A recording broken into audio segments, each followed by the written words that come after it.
இது கோவம் கிடையாதுங்க. குணமடையறதுக்கான ஒரு வழி.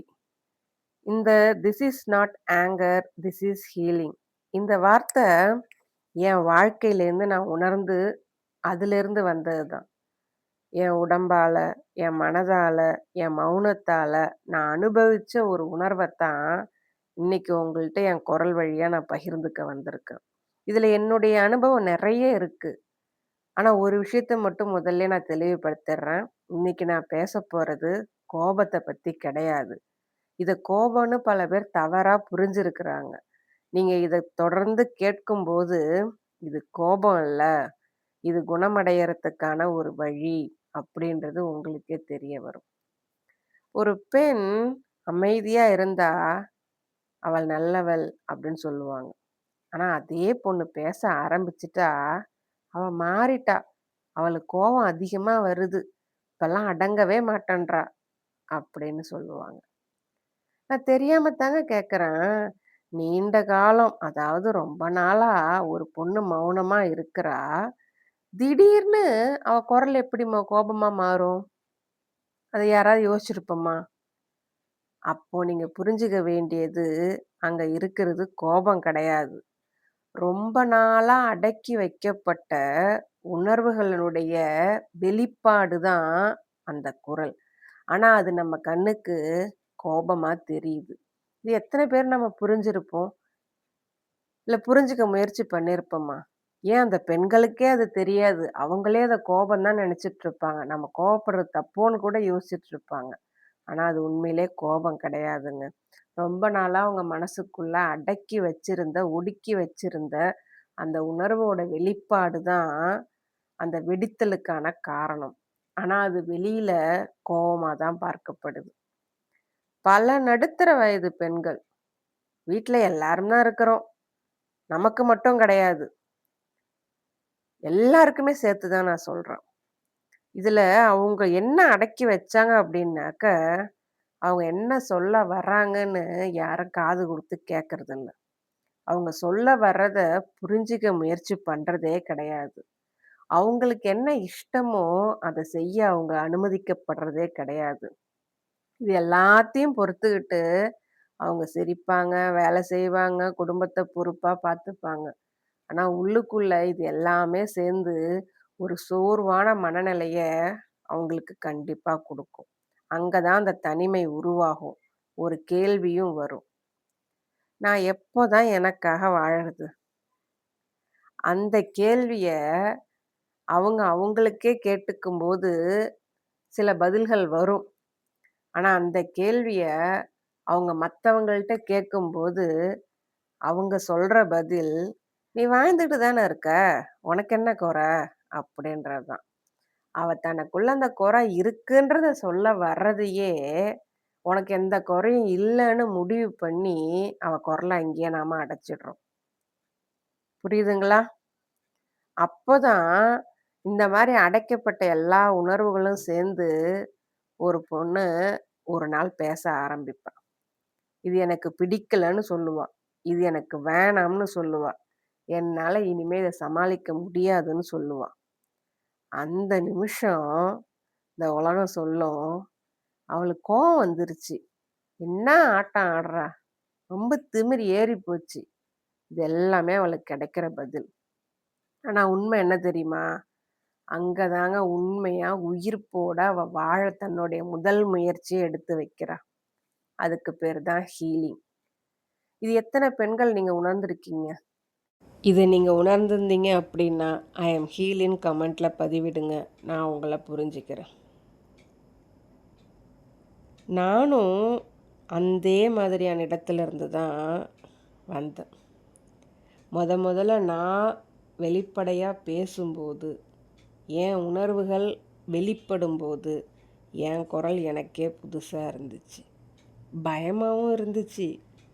எனக்குள்ள நெறைய கேள்விகள். நான் இப்படி பேசலாமா?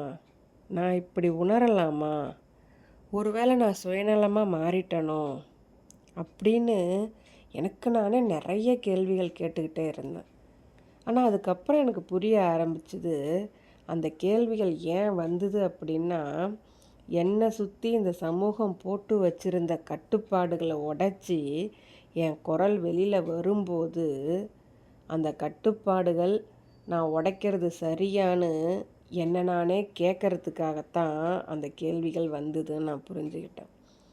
என்னை சுற்றி போடப்பட்டிருந்த மற்றவங்களால் போட்டு வைக்கப்பட்டிருந்த அந்த கட்டுப்பாடுகளை நான் உடைச்சிட்டேன். அதனால் ஏற்பட்ட பயம்தான் அந்த கேள்விகள். ஆனால் அந்த கேள்விகள் தப்பானது கிடையாது.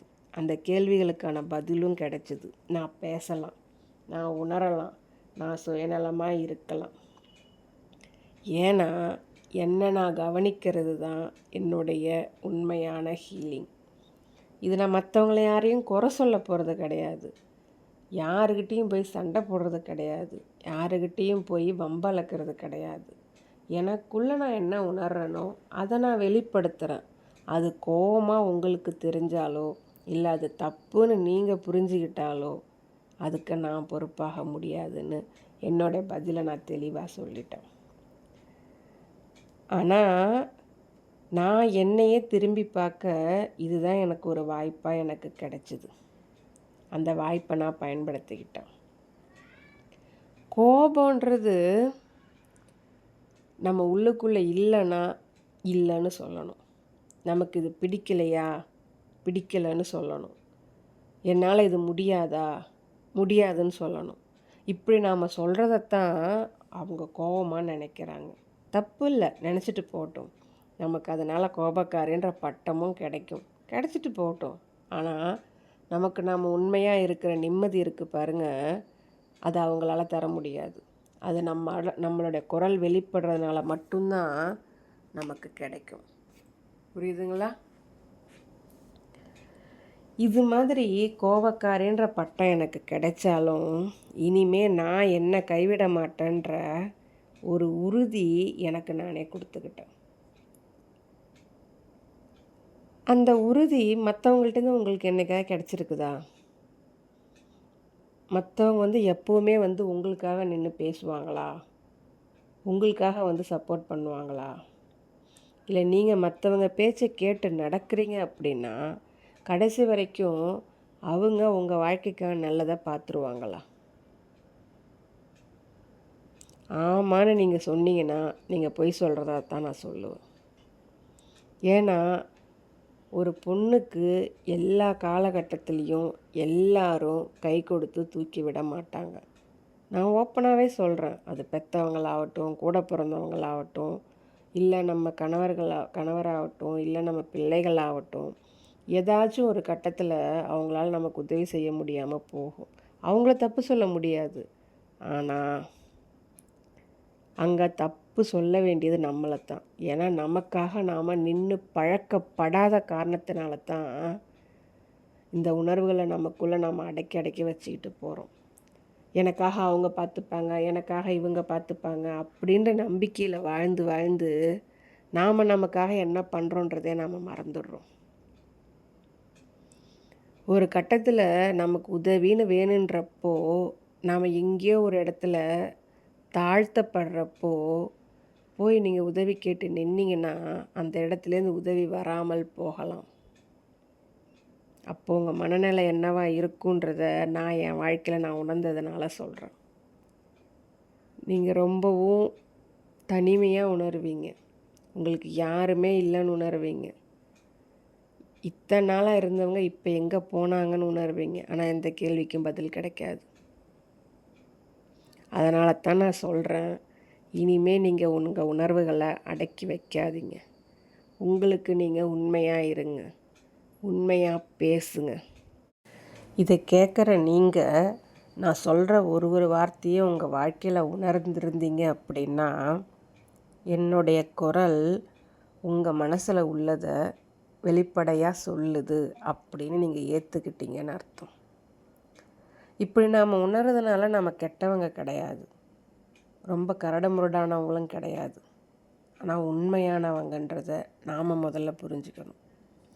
இதை கேட்குற எந்த ஒரு பொண்ணுக்காவது நான் தனியாக இல்லை, என்னை போல் பிரச்சனைகள் எல்லாருக்கும் இருக்குது, இவங்க குரல் அதை வெளிப்படுத்துது அப்படின்னு நம்பினாங்க அப்படின்னா அதுதான் என் குரலுக்கான வெற்றி. இந்த போட்காஸ்ட் அதுக்கான அர்த்தத்தையும் போய் சேர்க்க வேண்டிய இடத்துல சேர்த்துருச்சுன்னு அர்த்தம். உங்கள் பொறுமைக்கும் அமைதிக்கும் நன்றி.